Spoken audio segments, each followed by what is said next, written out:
Before we get into today's show, let me tell you about the latest deal from Mike Lindell, MyPillow. Once again, the big box stores have canceled their orders simply because they don't agree with Mike Lindell's politics. They don't like it because he supports President Trump. Well, he's going to pass that savings on to you. No more middleman. And boy, does he have some great deals on the Giza Dream sheets and the Percal bed sheets. Listen to this. Giza Dream queen size, normally $139.98. Your wholesale price, $69.99 when you use promo code Joey. King size, only $79.99. The Percal queen size, normally $89.98. Your wholesale price, $29.98 when you use promo code Joey. Just call 1-800-893-4059 or go to mypillow.com. Always use promo code Joey. Free shipping options available. This allotment's not going to last very long. When they're gone, they're gone.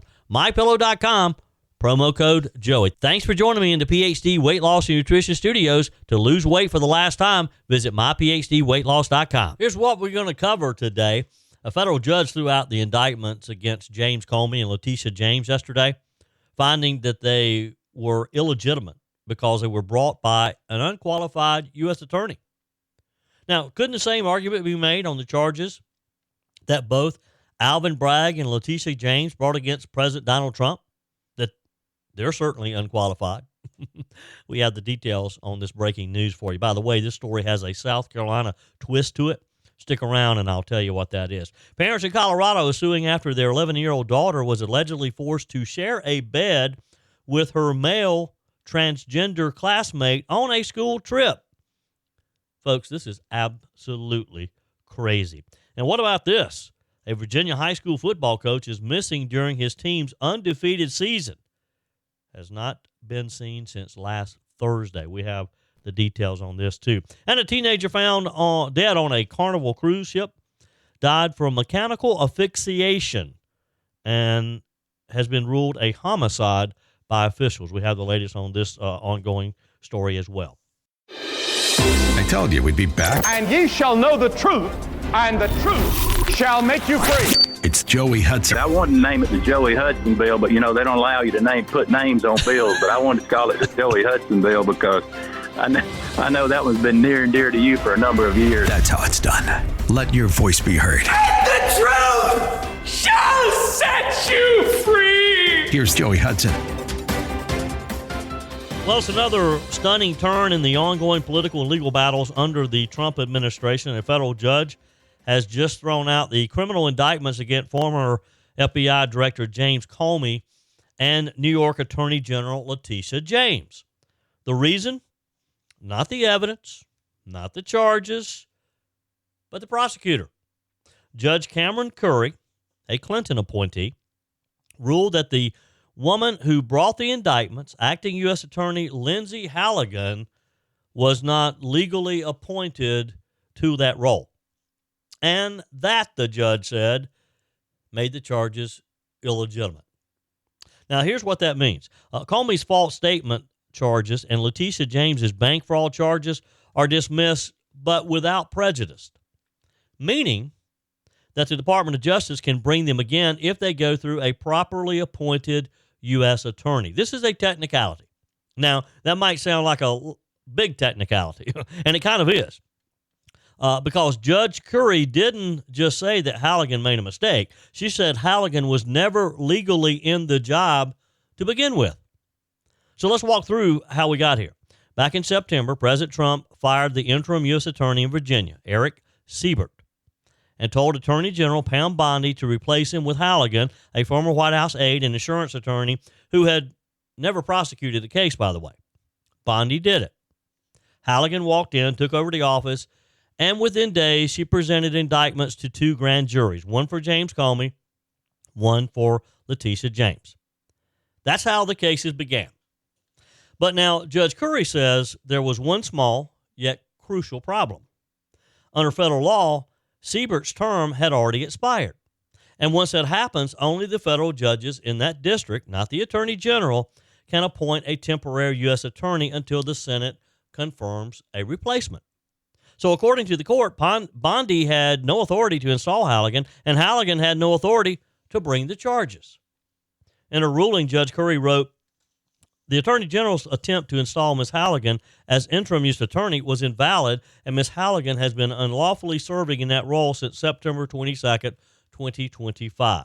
She went on to say that allowing Halligan to act as a prosecutor anyway would set a dangerous precedent, saying it would mean the government could send any private citizen off the street, attorney or not, into a grand jury room to secure an indictment as long as the Attorney General approves it after the fact. That cannot be the law, the judge said. That's a stinging rebuke, if you will, not just to Halligan, but again to President Trump's Department of Justice. Now, the Department of Justice says it's not backing down. White House Press Secretary Caroline Leavitt told Fox News' Martha McCallum that the DOJ plans to appeal the decision, saying, "We believe Lindsey Halligan was not only qualified but legally appointed. And I know the Department of Justice will be appealing this in a very short time," she said. So the administration's message is this is a paperwork issue, not a fatal flaw. But that's not exactly how this judge saw it. The ruling effectively wipes out two of the most high-profile cases against President Trump's political rivals. James Comey, of course, was accused of making false statements to the FBI's handling of classified information and the Russia probe. Letitia James faced bank fraud allegations linked to her campaign's financial disclosures and alleged misuse of funds from a New York housing charity. Both denied wrongdoing, of course. And now both cases are off the table, at least momentarily. Comey wasted no time celebrating. He posted a video online calling the decision a victory for justice and the rule of law, he said. One of his quotes was, "This was a prosecution based on incompetence and a reflection of what the Justice Department has become under Donald Trump, which is heartbreaking." Meanwhile, the White House fired back. Leavitt told Fox News that Comey should pump the brakes on his victory lap, reminding everyone that the DOJ is appealing and he better not get too excited about this. Now, there's another layer here, and it's a pretty important layer. Judge Currie isn't the first to question the legality of Trump's interim appointments.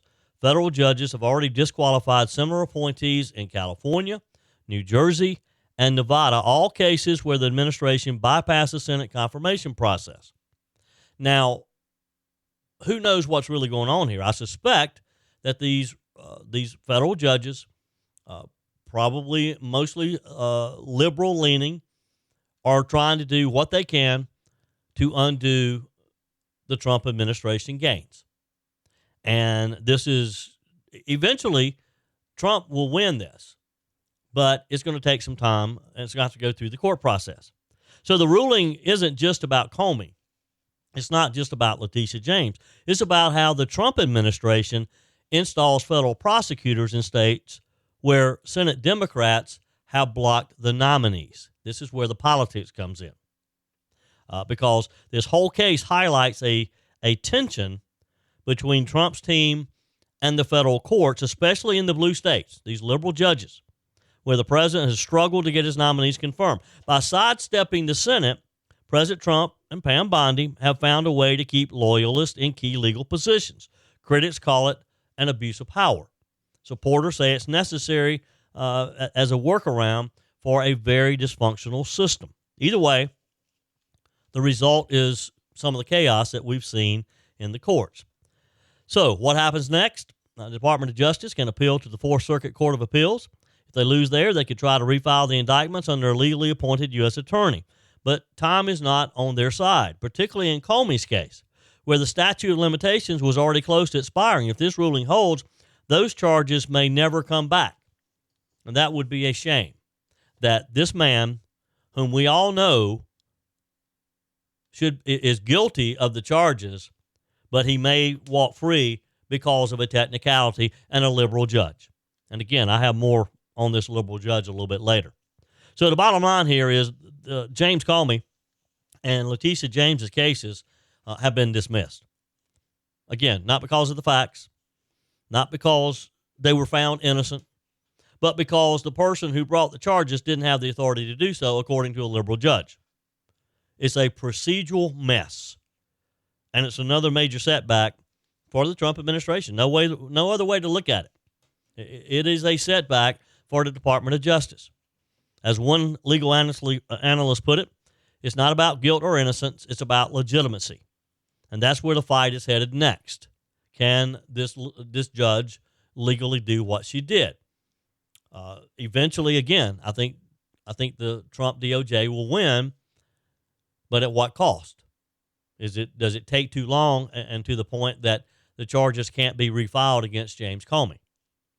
So what do you think? Was the judge right to toss out these cases on a technicality? I don't care what your leanings are, your political leanings are, whether you're liberal, you're conservative, you're middle of the road, whatever. If you know somebody is guilty, then why would you set them free on a technicality if you're supposedly acting as an agent of the court? But hey, we've seen a lot of other crazy things happen, haven't we? Text me, email me, joe@joeyhudson.com. Send me a quick note on the MyPillow message line, 864-477-JOEY, 864-477-5639. Joey Hudson here, and this is it. PhD Weight Loss is running their best deal ever for Black Friday, and it's happening right now. They're waiving your consultation fee, adding 2 free weeks to your program, and even covering the cost of your food. Just mention the promo code BESTDEAL when you call, and you'll get a discount I can't even say on the air. Every year, the holidays hit, the pounds creep on, and by January, we're all back at the gym. But what if you could finish the year already feeling lighter, stronger, and more confident? That's what happens with PhD Weight Loss. Their metabolic reset system teaches your body to burn fat first, naturally and sustainable. I lost over 30 pounds with PhD, and it changed everything. My coach helped me through travel, holidays, parties. I actually enjoyed the season and lost weight. So don't wait. For Black Friday only, they're offering their best deal ever. Consultation free waived. 2 free weeks. There are 5 steps to reset the scale book, and your food is absolutely covered. Call 864-644-1900. That's 864-644-1900. Mention best deal or visit online at myphdweightloss.com. All right, folks, buckle up for this one because if you're a parent or a grandparent, you're about to feel your blood pressure climb a notch or two. So we're going to head out west to Colorado, Jefferson County Public Schools specifically. It's a big suburban district outside of Denver, now facing a major lawsuit from parents who say the school system crossed the line on parental rights and their children's safety. And honestly, when you hear the details, you might wonder how on earth this ever got approved. So here's what happened. Last summer, a group of 11-year-olds, 5th graders, who had just finished the school year, head out on a school-sponsored trip to Philadelphia and Washington, D.C., our nation's capital. Good old-fashioned educational trip, right? Museums, monuments, kids eating too much pizza, the typical summer trip. Well, not so fast. One of the girls on the trip, the daughter of Joe and Serena Wells, was assigned to a 2-bed hotel room with several other students. Nothing unusual. But as the girls got ready for bed, she learns that her assigned bedmate is a biological male, a boy who identifies as transgender female. Not told beforehand, no parental notification, no consent, no option given to the parents to opt out, even though the school had promised boys and girls would be separated and even housed on different floors. So their daughter goes into the bathroom. She calls her mother, who's actually nearby as a chaperone, thank goodness. And I want you to imagine that moment. Your 11-year-old daughter on a school trip discovering she's expected to share a bed with a biological boy. No warning, no conversation, just this is the policy. You're going to have to deal with it. That's the kind of moment that stays with a kid. So Alliance Defending Freedom, ADF, a great group, is now representing 4 families in a lawsuit called Wells versus Jefferson County Schools, and good for them. Their argument is very simple. It's pretty straightforward.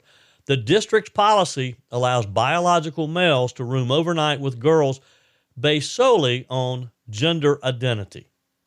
So if these young boys just get up and one morning and they think, I feel like a girl today, then they can actually sleep with a girl, a biological girl, on a field trip. Parents aren't told. Parents cannot opt out. And the kids are being placed in situations that violate basic privacy, religious convictions and just common sense safety. ADF says this policy violates parental rights under the Constitution, specifically the right of parents to direct the upbringing and education of their children, not to mention their safety. And they're pointing out something that I think many Americans agree on, regardless of your politics. An 11-year-old girl should not be forced to share a bed with a biological male, period. End of sentence. Full stop. You don't need a law degree. You don't need a theological background. You just need a little common sense in this case. Now, here's where it gets even more concerning. And this wasn't evidently an isolated moment. ADF cites multiple other incidents where the district assigned adults or students to cabins, camps, and rooming arrangements based on gender identity, not biological sex, without telling the parents. Let me give you an example. A family sends their 11-year-old boy to a school-run camp. They're told his counselor will be male. But later, they learned the counselor was a biological female adult who identifies as non-binary, and this person was supervising the boys during showers. Now, folks, imagine learning that after the fact, that you never were warned about this as a parent. You'd be furious, right? Rightfully so, you would be. Jefferson County Public Schools has a written policy. Students can be assigned to overnight accommodations, again, based on gender identity, whatever that little boy or girl wakes up identifying that day. But here's what the policy doesn't include, and this is what is really the crime here. It doesn't include parental notification, parental consent, opt-out options, sex-based alternatives. ADF says the district claims to freely grant accommodations to all students, except apparently to students who want privacy based on religious beliefs or biological sex. ADF puts it plainly. Parents, not government bureaucrats, have the right to protect their children's privacy. This is the heart of it. Parents today aren't asking for special privileges. They're asking to be in the room when decisions about their kids are made, especially overnight, behind closed doors across state lines. It's just that simple. And here's the bigger picture. This isn't just a Colorado issue. School districts around the country have quietly adopted very similar policies, sometimes with outside pressure, sometimes from misinterpretations of federal Title IX guidelines, and sometimes because local administrators fear backlash if they don't comply with the activist left's demands. But at the end of the day, this isn't about politics. It's about privacy. It's about parental authority. If parents aren't told who is sleeping in the same bed as their child, especially an 11-year-old, if they're not told who supervises their child in a cabin or a locker room, especially an 11-year-old, if they're unable to opt out because they don't know what's happening, that's not a school policy. That's government replacing parents. And as we say here often, when government steps in to raise kids, somebody's values fill the vacuum, and it's usually not going to be yours. The case is now in the U.S. Court of Appeals for the 10th Circuit. It will set precedent, not just for Colorado, but likely for the entire Mountain West. And the court will have to answer a simple question. Do parents lose their rights at the schoolhouse door? ADF and the parents involved in these cases say no. These families say no. And frankly, most Americans, left, right, or center, instinctively say no, because this isn't about rejecting anyone's existence. It's about protecting children, all children, from being put in compromised, confusing, and unnecessary situations. Privacy is not bigotry. Privacy is not discriminating against someone. Parental rights are not discrimination. Common sense isn't cruelty. Look, this is one of those stories that gets to the heart of what is wrong with so many different situations in our country today, to the heart of what so many parents tell me here in the upstate, that they don't trust school systems anymore because too many have stopped partnering with parents and instead started working around them. They think they're smarter than the parents and they know what's better for their kids. If some schools can hide room assignments from parents today, what else will they hide tomorrow? Okay, folks, before we leave the topic of transgenderism, Justine Lindsay. You recognize the name? Justine is the league's first openly transgender cheerleader. and evidently is now out of a job after 3 seasons. It's hard to believe it's been 3 seasons. With the Carolina Panthers Top Cat squad, Lindsey says she was cut and claims it's because she's transgender. In a live stream interview last week, Lindsey did not hold back. He said, "I was cut because I'm trans. I don't want to hear nobody saying he didn't want to come back." Now I'm inserting he in lieu of she because every point in this article they refer to he as a she. His point, he loved the job. He says there was no reason that he would have walked away unless a decision was made for him. Now, let's be fair. Lindsey says that he still loves the Panthers organization and appreciates what they did for him. But in his words, the team wasn't looking at the bigger picture. He called the move a slap in the face, not just to him, but to young people looking up to his story. And he made another interesting point. He tied the timing of his dismissal to the return of President Trump to the White House. Well, of course, it was the Orange Man Bad's fault. Exactly the reason that he was pushed out, if in fact he really was pushed out. I guess it had nothing to do with the idea that you had a man running around in a female's cheerleading outfit. Now, remember, President Trump did sign that executive order early, within days of his administration, requiring schools and colleges that get federal money to enforce clear sex-based protections. That means no biological males in women's sports, women's lockers room, or women's restrooms. The goal, protect Title IX as it was originally written, for women, pure and simple. That order sent shockwaves through the education world. The NCAA had to tighten up their policy. So did other athletic associations. And now it seems some ripple effects are hitting the professional level, or at least that's what Lindsey believes. Now, of course, this is not about just this one cheerleader. It's not about just the Panthers. It kind of taps into the much bigger national conversation here about women's spaces, fairness in sports, whether the pendulum is finally swinging back towards reality. Bottom line, Americans overwhelmingly support the idea that women's sports are for women.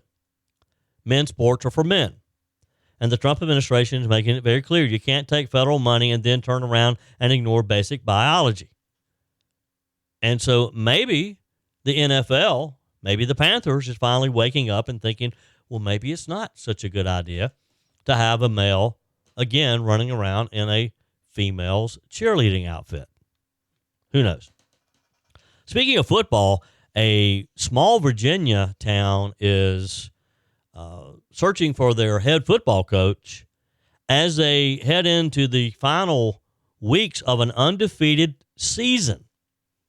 Just as this team is heading into the playoffs, 46-year-old Travis Turner, he's the longtime head football coach at Union High School in Big Stone Gap in Virginia, was officially listed as a missing person. According to the Virginia State Police, Mr. Turner was last seen last Thursday. He was reportedly wearing a gray sweatshirt, gray sweatpants, glasses at the time of his disappearance. His wife, Leslie Turner, posted a brief message to Facebook, which has since been deleted, confirming that he was missing, and that's all we know, she said. The disappearance of this very popular coach who has led Union High School's Bears to a 11-0 record this season has stunned the community. And it's cast a cloud over what was expected to be a thrilling postseason run. In a statement to Fox News, Wise County Public School Superintendent Dr. Mike Goforth confirmed that a staff member has been placed on administrative leave with pay as an external agency reviews an allegation. He did not identify the employee or comment on whether it was related to Mr. Turner, Coach Turner's disappearance, citing an active law enforcement matter. But it is suspicious, isn't it? What does this have to do with the coach? Virginia State Police say troopers responded to a non-criminal complaint at Coach Turner's home near Appalachia, Virginia, last Thursday night. But Turner was already gone when they arrived. Search efforts have since intensified with K-9 units, drones, ground teams combing the wooded area of Wise County for any sign of the missing coach. Turner has led Union High School's program since 2011. He's become a respected figure in the community and for his success on the football field. As of now, authorities have not indicated whether foul play is suspected, and no further details have been released about the initial complaint. But it is suspicious, is it not? Meanwhile, a tragic and disturbing update in the case of a teenage girl who was found dead aboard a Carnival cruise ship. You heard about this one? Her death has now been ruled a homicide. 18-year-old Anna Kepner. She's a high school cheerleader from Florida. She was found dead on November the 7th aboard the Carnival Horizon during a family vacation in the Caribbean. According to a newly released report cited by ABC News, the Miami-Dade medical examiner ruled her cause of death mechanical asphyxiation by other person or persons, meaning she was strangled or suffocated. That means, again, according to forensic experts, that something external to her body, possibly pressure to the chest or airway, prevented her from breathing, suffocated. Authorities say she was discovered wrapped in a blanket and covered in life jackets under the bed in her cabin, a room she shared with her 16-year-old stepbrother. Kepner's time of death listed as 11:17 a.m., November the 7th, but investigators believe the fatal injuries were inflicted the night before during the final night that she was seen alive. The FBI, which has jurisdiction in crimes at sea, is leading the investigation. As of today, no one has been charged. No suspects have been publicly named. However, in a separate family court filing involving a custody dispute, the stepbrother's own parents reportedly identified him as a possible suspect. Still, Fox News has not been able to reach out to those family members or their attorneys for comment, according to the news network. Anna Kepner's family says she dreamed of joining the Navy and eventually wanted to become a K-9 police officer. Dr. Michael Baden, a prominent forensic pathologist, says mechanical asphyxiation can sometimes be accidental, but in this case, it's been ruled a homicide, which means authorities believe a crime was in fact committed. The Miami-Dade Medical Examiner's Office has declined further comment. The case has sent shockwaves through both the victim's hometown and the broader cruise ship industry, which is now facing renewed scrutiny over how crimes are investigated at sea. Speaking of crimes, a Portland man is facing federal charges tonight after authorities say that he issued a series of violent threats against law enforcement officers and their families, both in person and online. Here's the story. According to the FBI, 45-year-old John Paul Cupp is accused of threatening to kill federal agents and to sexually assault their wives during an encounter outside an Immigration and Customs Enforcement facility in South Portland, Oregon. Prosecutors say the threats were made on October the 14th when officers approached a crowd gathered near the ICE building. They just don't get it in Portland, do they? They keep protesting around these ICE offices as if that's going to run ICE out of their state. It just makes ICE dig in. Court filings say that not only made graphic threats, that this person made not only graphic threats towards the officers, but also threatened to harm their children. The FBI says the pattern continued online, where Cupp posted videos throughout early November repeating those same violent threats. Investigators describe him as a prolific producer of online content, alleging he routinely posts anti-government rhetoric, anti-Semitic threats, and calls for violence. Officials say that escalation from in-person threats to repeated online videos prompted their immediate action. He is now charged with making threats against a federal law enforcement officer, which is a felony. FBI Director Kash Patel spoke to the media, warning that threats against law enforcement will be met with what he called the full weight of the federal government. He said, if you threaten to kill law enforcement officers or harm their families, you will face the full weight of the federal government. This FBI will use every investigative tool we have to identify violent extremists and remove them from our communities. Look, they're not fooling around. You might have gotten away with this stuff with Joe Biden and Kamala Harris. You're not going to get away with it under the Trump administration. The U.S. Attorney for the District of Oregon, Scott Bradford, echoed that message, saying the Justice Department will prosecute criminal threats of violence to the fullest extent of the law. Your comments are welcome on the Furman Ford text line, 864-477-JOEY. That's 864-477-5639. Emails always welcome, joey@joeyhudson.com. Speaking of the Furman Ford text line, it's never been more important to support locally run businesses owned by people who actually live here in the upstate. Let me take a minute to talk with you about our friends at Furman Ford. If you're looking for a new vehicle, maybe a great pre-owned vehicle, one you can trust, or maybe you're looking to order that special vehicle. Either way, if you want a new one, a brand new one, or a pre-owned that you can trust, the folks at Furman Ford, they're there to help you. Their name is on the sign because their name is on the line, because every single transaction is important to them. Jim Furman, Matthew Furman. They do business the right way. When you stop by, when you give them a call, or maybe when you just send them a quick email, you're always going to have access to a member of the Furman Ford family. And by the way, they also offer great service, and you're not going to have to wait weeks and weeks to get it done. And you do not have had to purchase your vehicle at Furman Ford. Doesn't even have to be a Ford. They service all makes and models. Visit my friends at Furman Ford online at furmanford.com, furmanford.com. Back to a topic earlier in today's show. It's one of the biggest legal headlines this week, and it comes with a bit of a South Carolina twist, my home state, my home Palmetto state. It took fewer than 60 pages for federal Judge Cameron McGowan Currie, who is a native of Florence, South Carolina, deep Palmetto State roots, to throw out the indictments against former FBI Director James Comey and New York Attorney General Letitia James. Now, this wasn't a ruling on whether Comey or Letitia James are innocent or whether they're guilty. The judge didn't even get into that.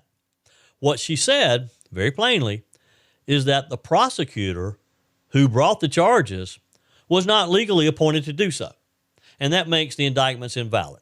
I don't know that she even cares about the indictments and whether there's truth or not. She dismissed them without prejudice, which I guess the part of the good news could be means the Department of Justice can come back and refile the cases if they do it through a legally installed U.S. attorney. And according to the White House, that's exactly the plan. They're going to appeal the decision. So who is this Judge Cameron Currie? And why is she suddenly on every front page across America? Well, let's take a look. Ms. Currie was born in Florence, South Carolina in 1948 to Attorney John Livingston McGowan and his wife, Virginia, a USC chemistry grad. She grew up right here in the Palmetto State, graduated from McClinigan High School before heading to the University of South Carolina in the late 60s. After earning her bachelor's degree in 1970, she went to George Washington University Law School. She clerked for a magistrate judge and launched into her own law career from there. She worked as a assistant U.S. attorney in Washington. Then she came home to South Carolina in the 1980s, where she served as a federal prosecutor, a magistrate judge, a law school professor, and ultimately a nominee for the federal bench under President Bill Clinton in 1994. Now, her nomination sailed right through. No controversy. Joe Biden, Senator Joe Biden, who chaired the Senate Judiciary Committee at the time, sent her nomination to the full Senate without even issuing a formal report. She was confirmed by voice vote, and she's been on the federal bench for 30 years now. She took senior status in 2013. So, yes, this is a judge with experience and a lot of it. She's been around a long time.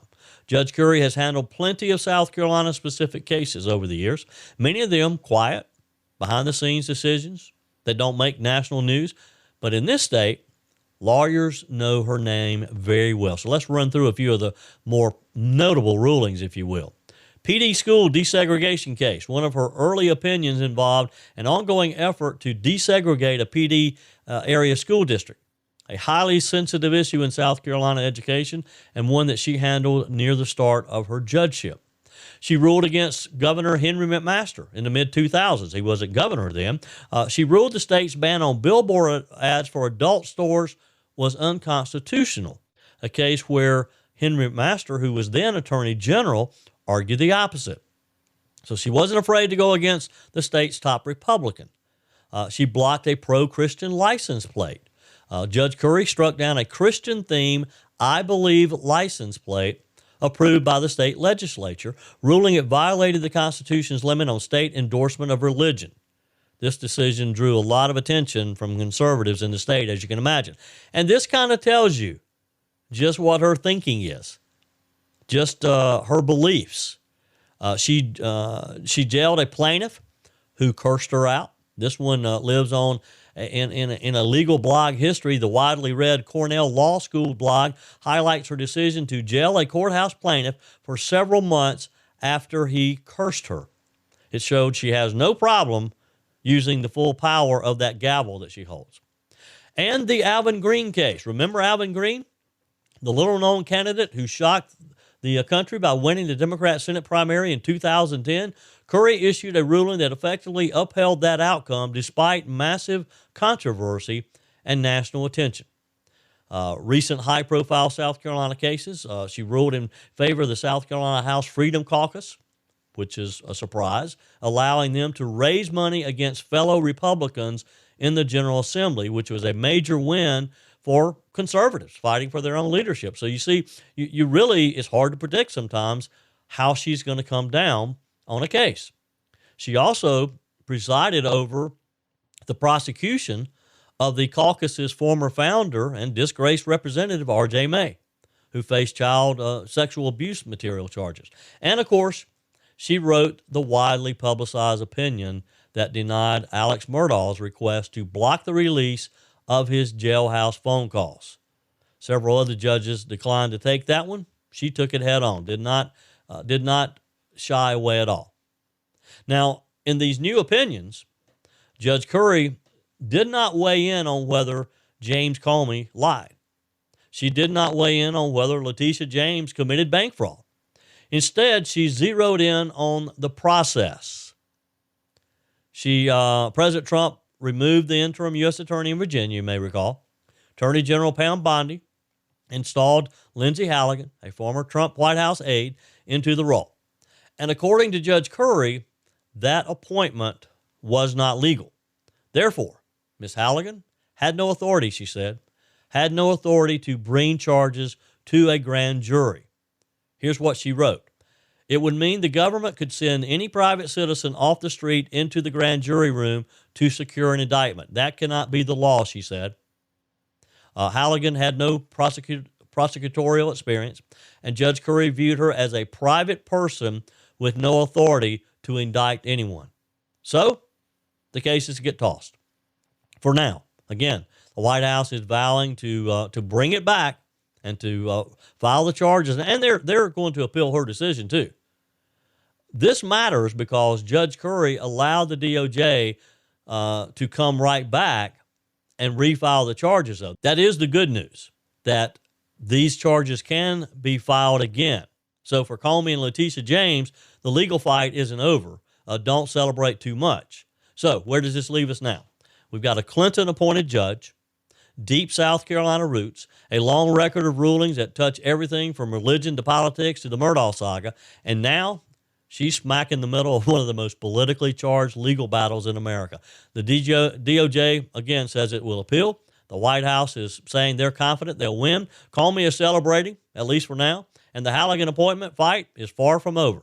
So we will see how this turns out. I got a feeling that this judge is in for a rude awakening if she thinks that just issuing this ruling is going to keep Trump's Department of Justice from leaving James Comey and Letitia James alone. I don't think that's going to happen. That's it for today's edition of Just the Truth. Thanks for joining me in the PhD Weight Loss Studios. To lose weight for the last time, visit myphdweightloss.com. If you haven't joined my mailing list yet, visit my website, joeyhudson.com. Click on the Connect with Joey button so that you can receive our emails and the most up-to-date news. Also, join me on my YouTube channel. Be sure and like, comment, and subscribe. Just search for Joey Hudson. As always, thanks for spending a few minutes of your day with me. Do me a favor and forward this episode to a few friends. Just click on the share button and send to your contacts. We need to build an army of conservatives to win our country back, and we can do that by continuing to share the truth with our friends and family. Keep those comments coming via the Furman Ford text line, 864-477-JOEY. Email to joey@joeyhudson.com, and I love your messages on the MyPillow message line. Again, that's 864-477-JOEY, 864-477-5639. Be sure and take advantage of the MyPillow special, just $14.88 on the standard MyPillows when you use promo code Joey. Order online at mypillow.com or call 800-893-4053. We're back again tomorrow and hope you'll plan to join us. Until then, remember, God's got this. He's still in control.